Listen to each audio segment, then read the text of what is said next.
Welcome to the Turkey Hunter Podcast, the original all-turkey, all-the-time podcast with your co-hosts Andy Gagliano and Cameron Weddington. In our weekly podcast, we're going to bring you some wild turkey calling tips like this.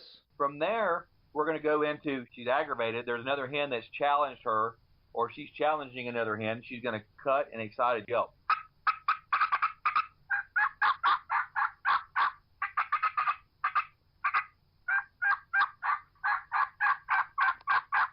Advice from old pro turkey hunters like this. The turkeys typically don't like, I think, more times than not, to travel in an easterly direction into the sun first thing in the morning, especially after he gets up. It's a blinding thing. It's just like you. It's hard for you to see into the sun. Mm-hmm. So if I have a choice, I'm going to try to make it so that I'm going to be on the west side in the morning, east side in the afternoon of a turkey. Exciting live hunts like this. Holy crap, they're coming.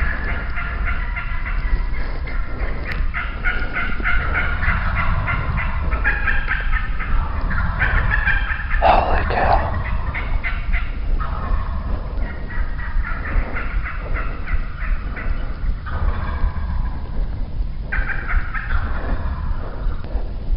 Oh, God.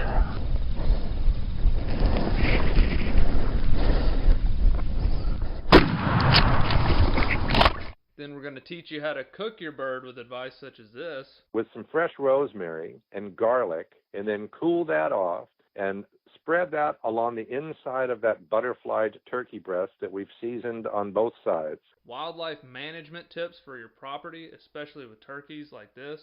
If you look at the type of habitats that turkeys need for nesting and brooding, that tends to be habitat that can be managed more successfully with growing season fire than with dormant season fire. And hopefully along the way, we'll get plenty of these. Well, on November the 28th of 1953, I was attached. When I popped out of my mom and the baby doctor spanked me on the bottom, I went, oh! And I've been doing it ever since. I like that. Thank you for tuning in. And now, for this week's show. Hello and welcome back to this week's episode of the Turkey Hunter Podcast. You are listening to episode number 534, maybe? I've just gotten to where I can't even keep count anymore. There's too many of them. There's a bunch. I'm too old at this point to be able to count that high anyway. And I am your co-host and the guy who is itching. I've got the itch. And I'm glad to say that we are 18 days, 19 hours, 10 minutes, and 51 seconds away from opening day of spring turkey season in Alabama. Oof. And I'm your co-host, and I'm the guy who's a complete zombie trying to get somewhere to turkey hunt right now. Yeah. I'm trying to get there. I'm going to sleep good tonight. I know that. I've been looking forward to sleeping in this rental vehicle for weeks. I'm going to call you about 4 times tonight and just cry into the phone. Yeah, just yell into the phone. That's exactly what I'm using. That's white noise to me at this point. There you go. There you go. Yeah, got up, fed the baby a bottle at 1:30 in the morning, then drove to the airport. Then the flight gets delayed 3 hours. Rescheduled a different flight, got on a different airline completely, and then found out that the city I'm flying to had 2 airports, and I was going to the wrong one. Then I had to Uber, which that was kind of cool. I was an Uber driver at a Tesla. So he picked me up and hit a button, and the car drove us to the airport, and he never touched the wheel. And all right. Anyway, long day. Yet again, driving is just so much better in this deal. If you can stay, I'm still going to, because this is a long ways, I still will be here quicker by doing what I've done than if I had driven, but not by a whole lot, to be honest. Yeah. It is something you and I spoke about a little bit, since it was getting progressively worse over the years. And I can tell you, having started traveling turkey hunting back in 2002 or 2003, it was much easier then, even after 9/11, than it is today. and it just has taken a drastic turn for the worse since COVID. But it's not because you're traveling with firearms. No, not at all. It's the airline. The airlines, exactly. And, It's so unreliable. They are. And I mean, I get it. COVID dealt them a serious blow. And, they've got a fair amount of overhead to cover. And when you're not operating, you're not flying, it's hard to cover that overhead. And then take into account the fact that when they do start flying right after COVID, they're flying with planes that are not full. So they start cutting flights. And now they cut them to the point to where you can't even hardly get from point A to point B via air. I know. So. It's gotten wild for sure. I will say a little travel pro tip I just learned. So I went to the first rental car counter, and it was literally probably 120 people long line. Like I would have been there for, I guarantee you, a minimum of 3 to 4 hours in line. Come on, you got to be exaggerating. That's like at 6:01 you texted me saying, "Hey, I'm on this bird and he's gobbled 100 times." Yeah. Well, hopefully I send you that in the morning. But it was okay. Whatever it was going to be a ridiculous amount of time. And I looked up, and there was another rental car counter with the same company in the other terminal. So I went there, and I was the second person in line. Jeez. So if you ever show up to a complete cluster in a large airport, you might check and make sure they don't have 2 rental car counters. Yeah. I've done that twice. Another time I did that, there was one on floor 2. That's where everybody stopped. And then I found out there was one another floor down. I went down there, and I was the only person there. Nice. It's like everybody congregates to one. So Yeah. There's your travel pro tip from the human zombie. All right. I like that. I've never actually used that tip, but I will going forward. Yeah. It might save you some time one day. It may get you a turkey, get you out where you hunt that afternoon instead of sitting in the airport. Yeah, that's true. That's true. Man, well, cool. I'm ready for this episode. We haven't done we're going to do turkey soup, where we just kind of discuss a hodgepodge of random topics around the country of turkeys and turkey hunting. And we haven't done one in a long time. I always love these because it's just kind of interesting to talk about all the stuff going on in the headlines of the turkey world. Yes. And so this one's going to be a little bit different. But before I explain driving, Yeah.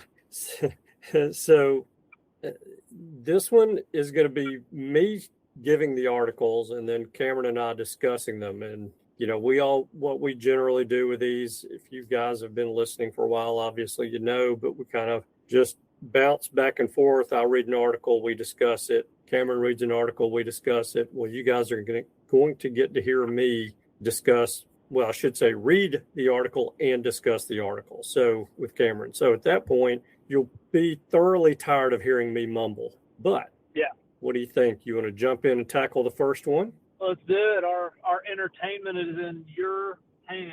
Scary place to be, everybody. So let's ride. All right, let's do it. So first up, I'm pretty sure this is going on nationwide, and you may already know about this, Cameron. So if you've got anything you can contribute to this, please do. But there is a wild turkey DNA project going on. You guys have probably seen some of the social media posts going on with this and are discussing this. But basically, we've got a lot of scientists asking for some help. And so this wild turkey DNA project really started off studying the intention was to study the unique plumage colors in wild turkeys. We see them every year. There's true albino turkeys killed. There's smoke-faced turkey killed. There's red-faced turkey killed. There's, the solid black turkeys. And so Farmer Brown's Durango turkey that's considered an albino. Yeah. Yeah, exactly. That's the kid from Arkansas kills with a pan. Yes. Uh-huh. God, I forgot about that. Oh, gosh. I wish I knew what episode that was so I could point somebody to that one, because that's just craziness. So that was a classic. The guy used a 12-gauge TSS frying pan to kill his gobbler out of somebody's pen. Uh-huh. Yep. So he could get him a picture taken and posted on social media.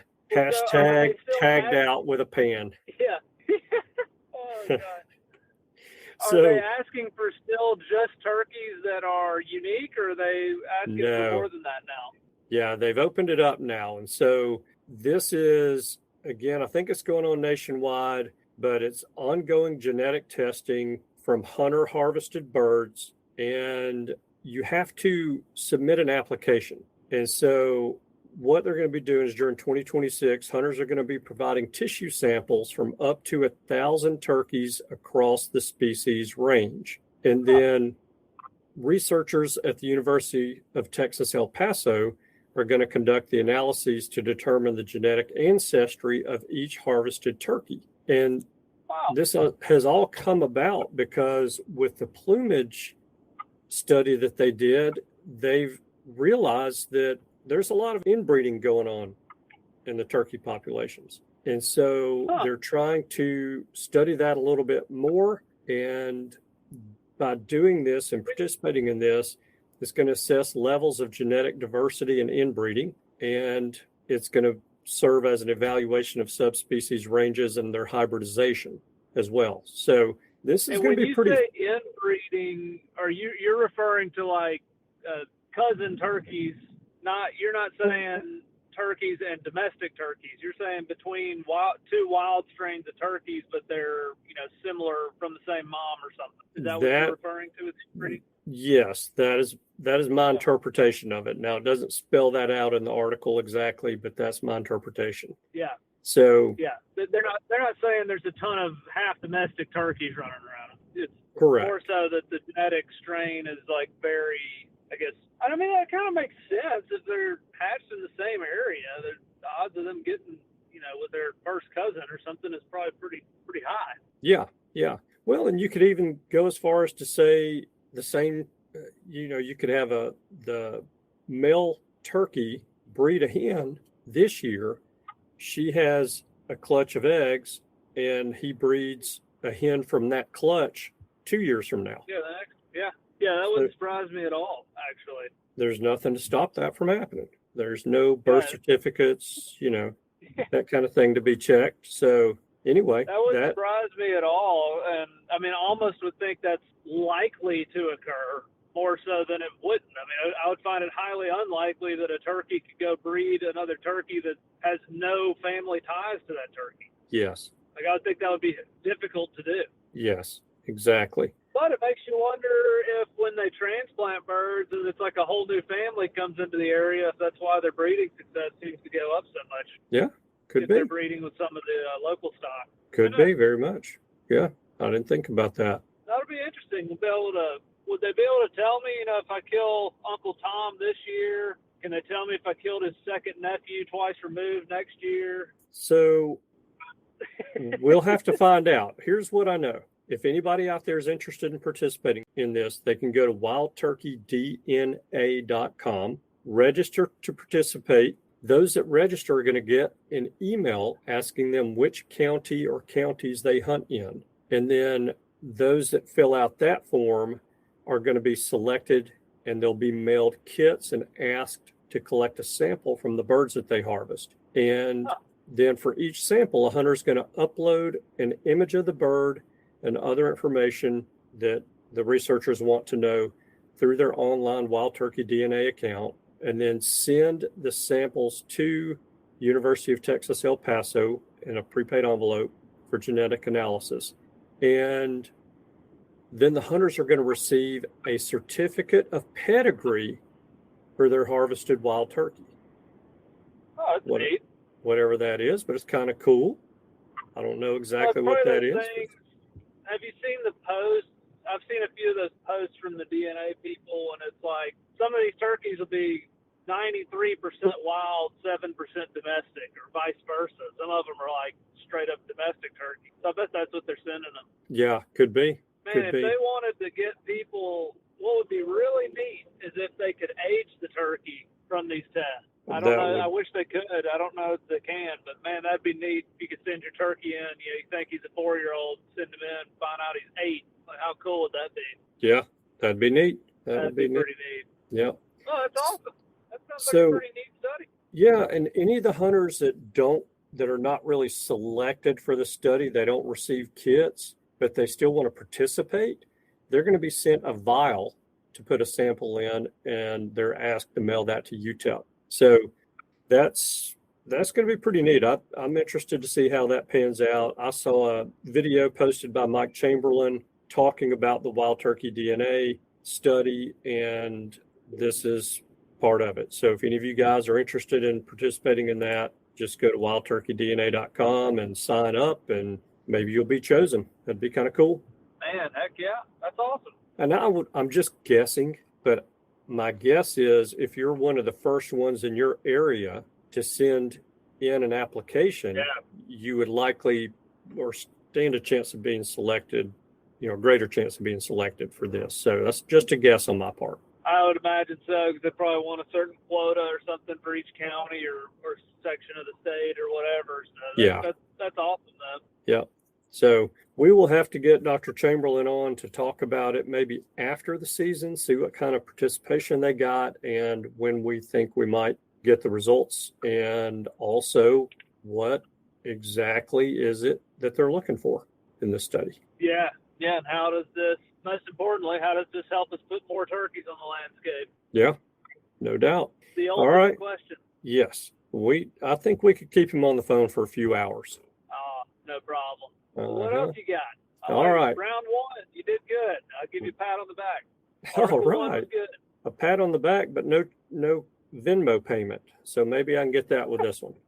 All right. Mississippi turkey hunters may be getting a chance to experience the longest turkey season ever in the state. Yeah, I've seen this and actually talked to somebody about it. They are about to have a long turkey season. Yeah, I can't say necessarily that it's a great thing for the turkeys, but no, days kills more turkeys than anything. Yeah. So here's what's happening. Mississippi has enacted a law this past year that says if a season opens on a Sunday that year, that they're automatically going to bump it up and make that season start on the Saturday before the normal Sunday start date. Yep. All right. Now, let's talk about what happens when the season ends on a Friday. When the season ends on a Friday, the new law says that season is to be extended to go out at sunset the following Sunday. Wow. So Mississippi just so happens their season starts on a Sunday this year, which that means typically would have started on a Sunday. So that means it will start on Saturday this year, March the 14th, and it would have ended on a Friday. So now it's going to be pushed 2 more days to end at sunset on that Sunday. So Mississippi hunters are getting essentially 3 extra turkey hunting days this year. Wow. And I'm March sure 14th to May 3rd. That is a long, long turkey season. Yeah. Yes, it is. I mean, that's a long season. So plenty of opportunities there in Mississippi for folks. Of course, some of those opportunities have been limited because of the draws that they do, but still, if you were successful in a draw, you got more days to go out and hunt. Yeah, that's for sure. And it'll be interesting to see, to me, I think Mississippi is like the only state out of everybody, it feels like. Alabama made some changes, not terribly much, but Mississippi's like the only one that really hadn't changed anything. Yes. They're still 3 birds, still opening March 15th, this year the 14th, even earlier. And they got this long turkey season. If their pulse per hen numbers come in after this year higher than Missouri or Arkansas, who's got like these short little seasons that open on Memorial Day, that's going to be kind of telling to me. Heads will be exploding around different universities. Yeah, I mean, and that has kind of been the case for several years, where Mississippi's been outproducing some of these super restrictive states that are very similar in habitat. I mean, Arkansas and Mississippi share a border. Mm-hmm. That'll be interesting. It will be interesting. That'll be the trend I'll look to follow is, all right, based on what a lot of the theories are these days, Mississippi should have a horrible turkey hatch because they're starting the season super early. liberal bag limit. It's a long season, so they should just their hens will never get bred. Yeah. So we'll have to track that and see how that plays out. Comparatively, Arkansas should have 1 million turkeys running around all over the place compared to Mississippi now. If that theory is true. Yes, you're exactly right.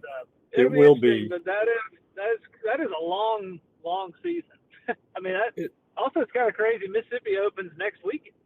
Yes. Before North Florida. Yeah, you're right. A week before. You're right. North Florida is the 18, 19, 20. Later. I think it's the 20th. Yeah, okay. Something like that. So, yes, that's it. That is going to be interesting to watch and see how it pans out. And, of course, to look at the harvest numbers. Yeah. How much more will the harvest numbers go up? Because I'll tell you, May 1, May 2, May 3 is not much different in the world of a wild turkey than April 24th or April 25th. So they're still going to be doing turkey things. I wasn't going to be there with you if you're about to say May 20th because we're still hunting on May 20th in Tennessee, and they're pretty different. Yes, they are. When you have to take some Agent Orange in the woods with you to be able to get through the woods to get to a gobbling turkey, if there is a gobbling turkey, then that's vastly different. So caught myself on that error. That'll be a cool one to keep tabs on. We'll make sure to keep track of that. I'll be very interested to see the poults per hen numbers out of Mississippi, Missouri, and Arkansas. I mean, granted, could be a little bit different weather-wise, but Arkansas specifically literally is right there. And granted, now Arkansas, they added 5 zones or something this year, and they're opening the season all kind of different times. Yeah. This year, so it'll be a little different. I think their first zone opens April 7th or something like that. Yeah. Arkansas loves changing some rules. I'll give them that. They're trying to figure it out, so I give them a little slack on that. They're trying to figure it all out, and it's not easy to figure out because these studies that are happening are new. I mean, you think about it, even though there have been studies going on for 6, 8, 10 years now about moving season dates around, there's conflicting information out there. So what do you do? Yeah, I think you just get you a big wheel, put regulations on it, spin the wheel. First 3 that hit, that's the season structure. I don't necessarily know that that's a bad idea. I think it would be just as successful as trying to look at 3 different studies to determine what you got, what your regulations should be from there. Yeah. I tend to agree, but well, cool. That'll be another very intriguing thing to watch. Mm-hmm. So let's go from Mississippi to PA. All right. Okay. So I don't think this is any earth-shattering news for anyone, but PA, and I'm going to talk about 2 things with PA here. So PA has gone from a 2-bird limit per hunter and no Sunday hunting except on private ground to, and actually that's only like 1 or 2 weekends, isn't it? The Sunday hunting thing? Yeah. Sunday hunting is all season. The afternoon hunting that's right. Sunday hunting was banned all season. It was where afternoon hunting was allowed the second half of the season. That's right. Okay, I knew it was something like that. So no Sunday hunting throughout any of the turkey season last year in PA, and you had a 2-bird limit. Now you can hunt Sundays in PA all season long, but every hunter has a 1-bird limit. Wow, so did that ended up passing? I had seen that was proposed. It did pass. For 26, or does it start in 27? I believe this is 2026. Let me see if this article points it out here. Wow. They took a bird off the limit so people could hunt on Sunday. Mm-hmm. Now, crazy. I'll say this about PA. They're not afraid to make a change. No, and I mean, they've always been pretty conservative on their turkey. They have. And, if they make a change this year and see that, hey, this change really didn't have much of an effect on harvest numbers, then I wouldn't be surprised if next year or the year after they bring it back, the limit back to 2 birds per person. Yeah. or maybe 2 birds per person for residents and 1 bird per person for non-residents. So, yeah, wow. I'm just kind of shocked by that. I mean, their season is 4 weeks, so they added 4 days of hunting, but cut the bag in half. That's pretty bold. Yes. And I think that tells me that when they switch it back to the limit back to 2 birds, that I need to go to PA to hunt. Yeah. A year or two, they swap it back. I think they're going to have quite a few turkeys. So I don't know. Yes, one of those things. But here's the deal, though. Again, you mentioned it. They're pretty conservative. Would you rather be conservative, and would you rather have your state be conservative with a natural resource like wild turkeys, or just be wild and crazy with them, like, a state out west, the state of desperation? Or Connecticut. Yes. Yeah, or Nevada. Yes. And then know that your state, very likely, because PA is one of those states, again, that is not afraid to make changes, and they're not afraid to say, hey, we saw no negative effect from this, so we're going to move it back. So personally, if I were a PA resident, I would hate to see that limit get cut. I don't think there's going to be a turkey hunter around that says, all right, great, yes, I'm excited that the limit got cut to 1 bird. But to know that they're being conservative with the turkeys, with the population, and that there's a really good chance, if there is no increase in harvest this year, no dramatic increase or incremental increase in turkey harvest, that they'll move it back. To me, I'd be okay with that. I mean, I do agree with you on I'd rather my state be conservative than just Connecticut, where they listen to the people who live in the subdivisions and want to kill all the turkeys. But I don't know, 2 is already pretty conservative. And then, I mean, they're also, like, I track most every state's hatch results, a lot of years, and I've listened to actually a couple of Pennsylvania biologists recently, and they've had some darn good hatches. Yeah. And when I kind of researched turkey license sales, like 90% of the country's obviously way up in turkey license sales. Pennsylvania was one of the few that was down. Yes. Yeah. And So they're down in license sales for everything, not just turkey. Yeah, I think they're just down in population. I think people are moving out, maybe. But yeah, that's just interesting to me, because I'm sure they have a justification for it. Maybe they're looking at what their Saturday harvest figures are and figuring Sunday will be similar. You would think so. Now, go ahead. Finish your thought. And so, kind of backing into it that way, they're wanting to keep their harvest level the same. And so they think, if we allow Sundays, we're going to kill this many more. So I assume they have some metrics they followed. And so, but I think you're right. I think you're dead on. If the harvest goes way down or something this year, and hunters are kind of disgruntled and stuff, I could see them changing it to where you can get your 2 birds again. Yeah. So this article says, over the past 5 years, an average of 26,300 second spring gobbler licenses have been sold annually. Hunters who take their first turkey, then hunt on their second tag, have had a success rate of anywhere from 50 to 70% on a second bird, depending on the year. So about 12,000 turkeys or so are dying from second bird. Last year, there were 27,384 second licenses sold, and an estimated 12,597 hunters pursued a second gobbler and took 6,362 birds. Oh, wow. So 6,000 turkeys was – Pennsylvania's a big old state. 6,000 is not a whole lot. It's not. But the numbers there are a little deceiving, because they sold 27,000 second licenses, but only half of those people went out to hunt, period, to pursue that second bird, and only half of those took a bird. Yeah, so 25% of the second sales actually end up in a dead turkey, essentially. Yes. So they've got the numbers.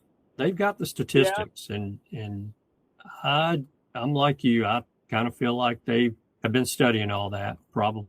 Well, as a non-resident, I'd love to go to Pennsylvania and shoot 1 turkey, and I'd be happy as a lark and come home, Sure. But there are some darn good turkey hunters in Pennsylvania, and only being able to go take 1 turkey is going to hurt some folks. Yes. Well, and that would hurt me. If Tennessee dropped to 1, I'd be pretty upset. That you kill 1 open a weekend, I guess guiding the rest of the year, which is fun, Yeah. but not quite as fun as toting the gun. Well, and you think about it too, as much as we turkey hunters travel now, how much additional pressure is that going to put on neighboring states? Because it's nothing to drive 2 hours and be in a different state today, go back home tonight, drive 2 hours, be in a second different state tomorrow, go back home, drive tonight, and drive 2 hours tomorrow morning and be in a third different state. So yeah, that's very true. I mean, and that's we're seeing that a lot. I feel like with quota hunts on WMA, state changes, the pressure doesn't just stop; it just shifts. Exactly. Either to, like in Tennessee, for instance, they put three of the biggest WMAs, and then another one all in quotas in my region. And man, the open hunts now are like just flooded with people because there's 100,000 less acres for people to hunt. Yeah. Plus, and maybe more than that. Yeah.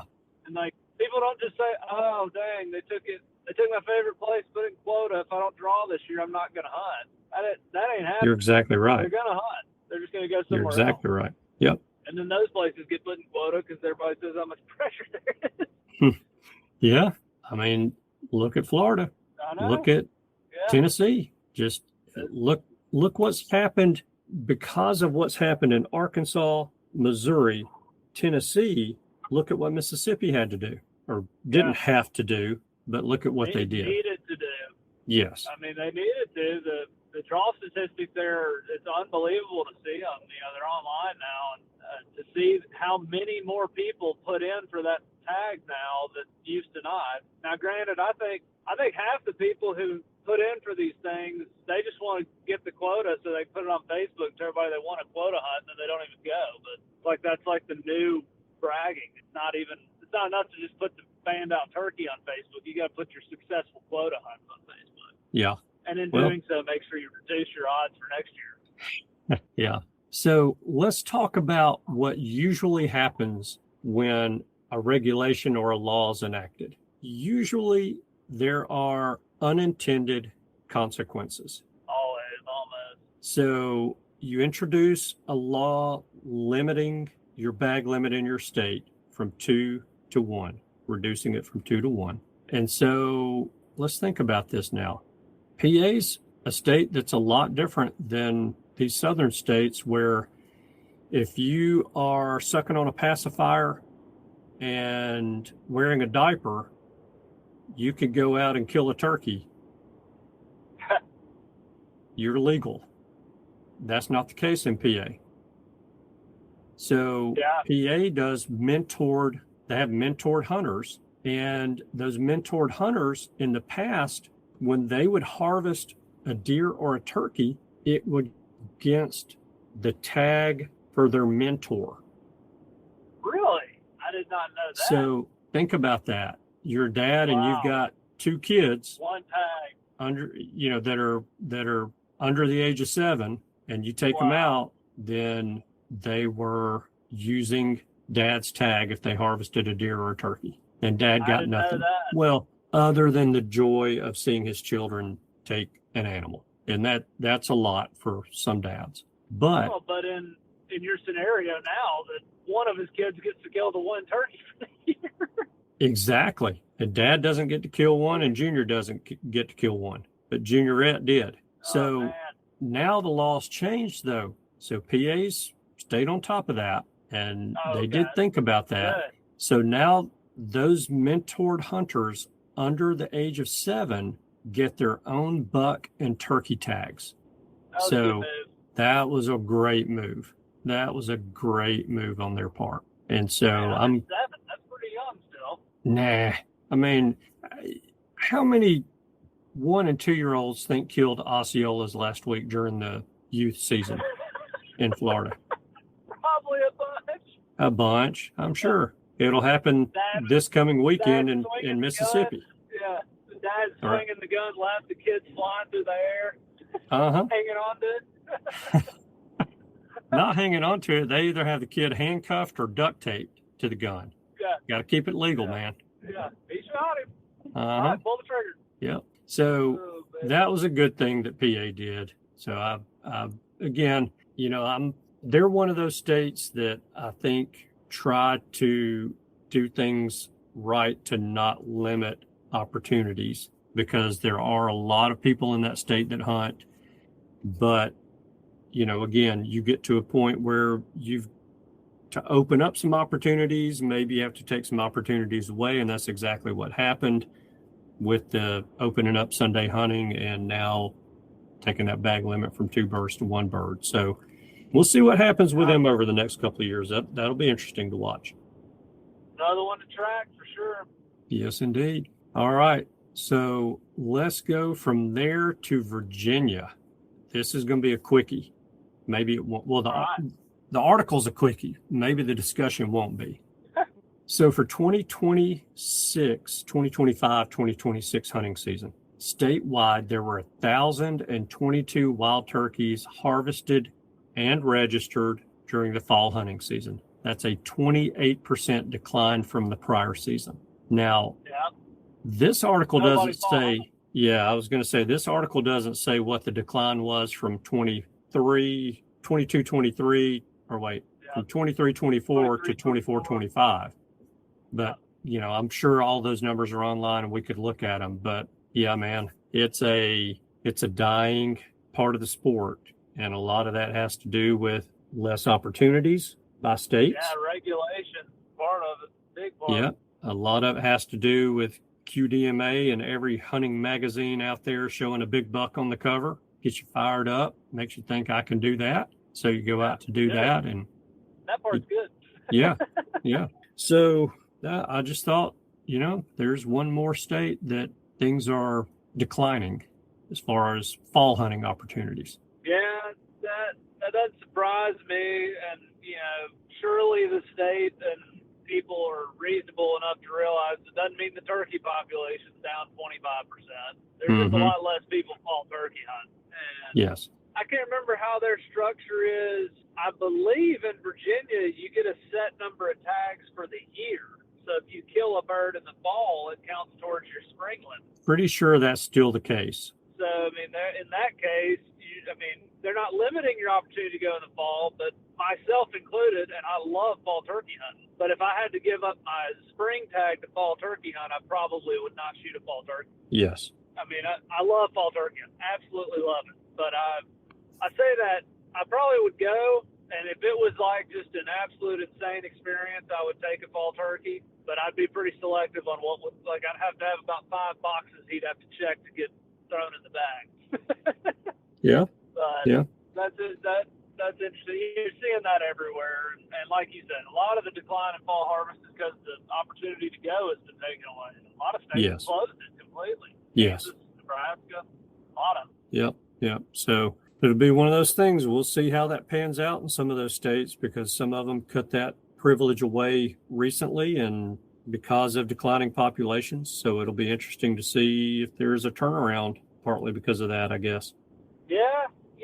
That's one of those things I don't know that it will ever come back. I don't think it will. Because nobody takes anybody fall turkey hunting.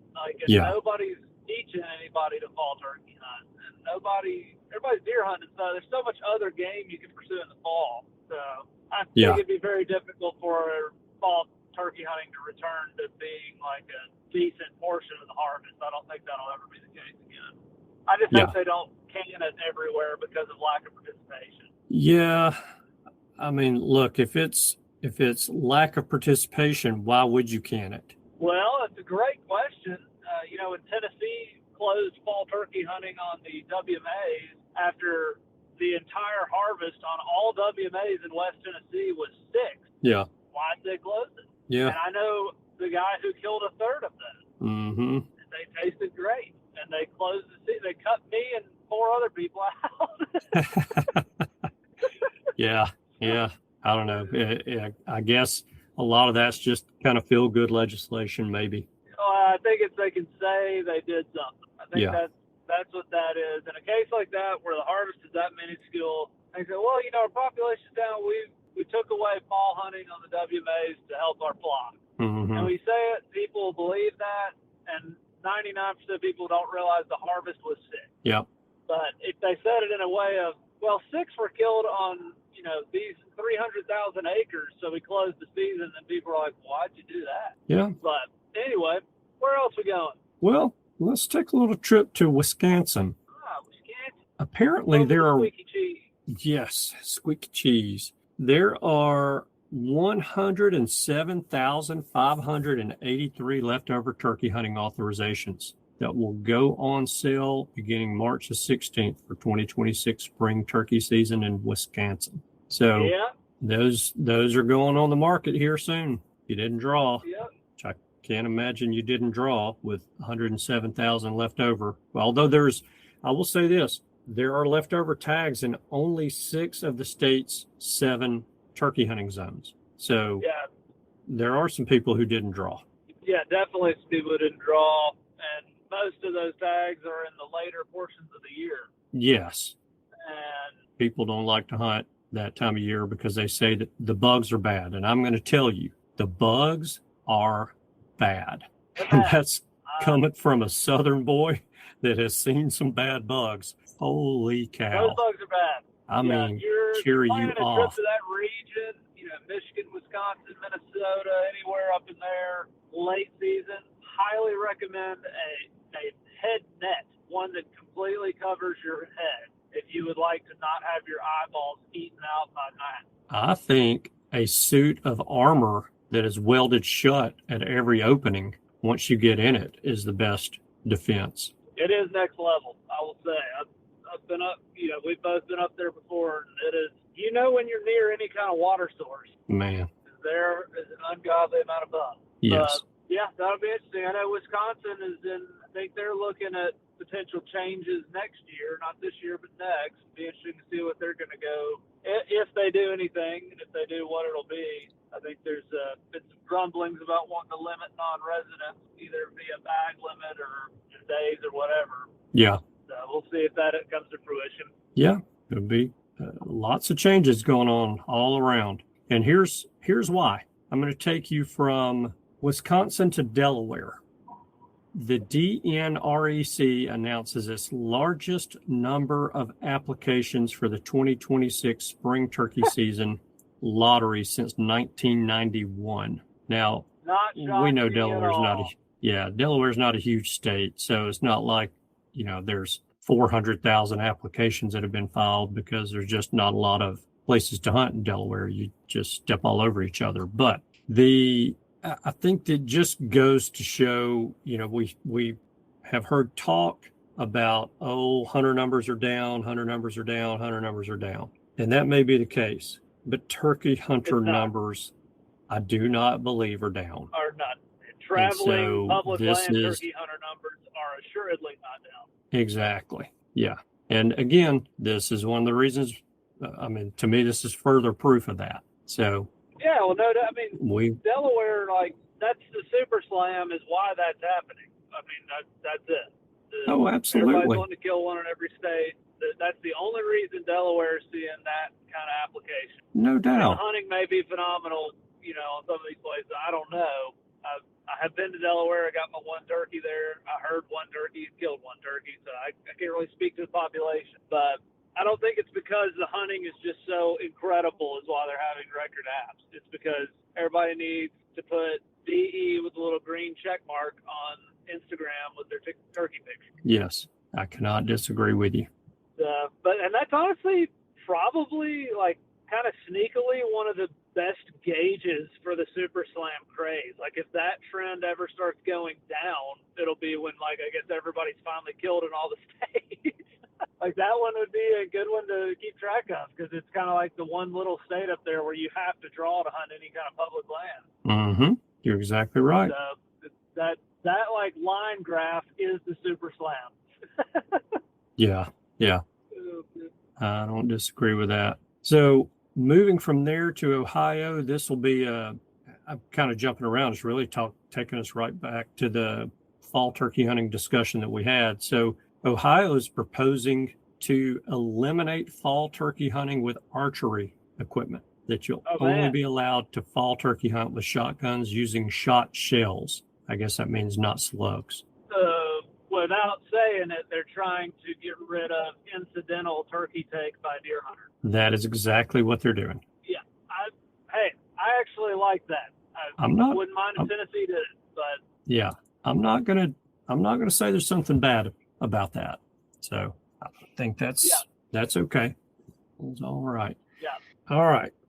We're bouncing pretty quick now because we're almost done. This is the last one. All right. Going from Ohio to Michigan. Michigan is stepping into the future. All right. They have expanded their eHarvest digital tagging system to include wild turkeys. Let's go, man. Oh, yeah. Yes, sir. That's Grok programming for them, probably. I mean, that's another state that has a lot of hunters. You know, we always think in the Southeast we have a lot of hunters, but PA and Michigan, they have a lot of hunters and a lot of good ones too. And I don't know, to me, it's just like, all right, we're going to get right out here and we're going to be so ahead of the curve with technology. We're going to allow eHarvest tagging, digital tagging of our wild game. So yeah, I'll tell you one thing. If I go to a state like Michigan, and I do like that some states at least still offer you the opportunity to get a paper tag. I love wrapping a paper tag on the turkey. I just think it's cool. Yeah. But it is nice if you're coming in at midnight to have the option to e-tag that bird the next morning. You know. Yeah. You don't have to go get a tag printed off somewhere. So I mean, it's nice to have both options. I'm just saying, like, I do like the different, you know, New Hampshire used to have a deal where they had like a little cord you wrapped around his leg, and it was cool. And then Florida had that. I don't know. I like when I look at my wall with all the turkey legs hanging on it and stuff, like all the different unique little colors and stuff to the tags. And I can pick out like, oh, that one's from Minnesota, light blue tag, you know? Mm-hmm. It is, that's a cool part of it. So I hope they allow people to still use paper tags, but it is nice they're at least offering the e-tag option. Yeah. Well, cool. Well, man, that's it. That's all I got. Heck, that was a pretty good little roundabout. We stayed mostly east of the Mississippi, but we covered a big swath area. Yes, we did. did. That was good. I enjoyed it. I really did. I like a good turkey soup episode. So anybody sees any headlines out there they think we may have missed, you know, email it over, cameron.weddington@gmail.com or andy@imturkeyhunting.com. Maybe we'll read them off in the intro next week or something. We got some hammers for guests coming up this spring. Yes, we do. We're stocking up episodes so you won't see us disappear over the spring. But, man, some good ones. Disappear, but the episode. Yes. Yeah. Got some good ones coming up. So you guys stay tuned. Make sure the downloads are coming to your phone or whatever device you use to listen to them. And we're going to keep the content coming your way. So you have a favor of the week this week before we wrap it up? Man, it's here. Spring is here. Favor of the week is just be safe, hunt hard, hunt ethically, enjoy your spring, delete social media, and that's it. And go buy some Turkey Hunter Podcast dolls. Yeah. I mean, and don't. If you don't want to kill turkeys, don't fool with it. But if you'd like to hear turkeys gobble, buy some calls. Yeah. It's a pretty good little trick. That'll do it. Well, cool. You want to wrap us up? All right, man. Yeah, let's do it. Thank you guys so much for tuning in this week. We know that you have choices. We appreciate you spending your time with us. We hope you have a wonderful week, and we look forward to seeing you again next week. Goodbye. Bye. Thanks for tuning in. You were just listening to the Turkey Hunter Podcast. If you enjoyed the show, please go on over to iTunes and leave a 5-star review. And make sure to head over to www.imturkeyhunting.com to subscribe for free turkey hunting tips, tactics, strategies, and product reviews to help you have a more successful turkey season. And stay tuned for upcoming episodes on hunting afternoon birds, how to film your hunt, and the breeding cycle of hens, as well as some guest interviews. Thanks again for listening. We know your time is valuable, and we appreciate you sharing some of it with us. See you next week.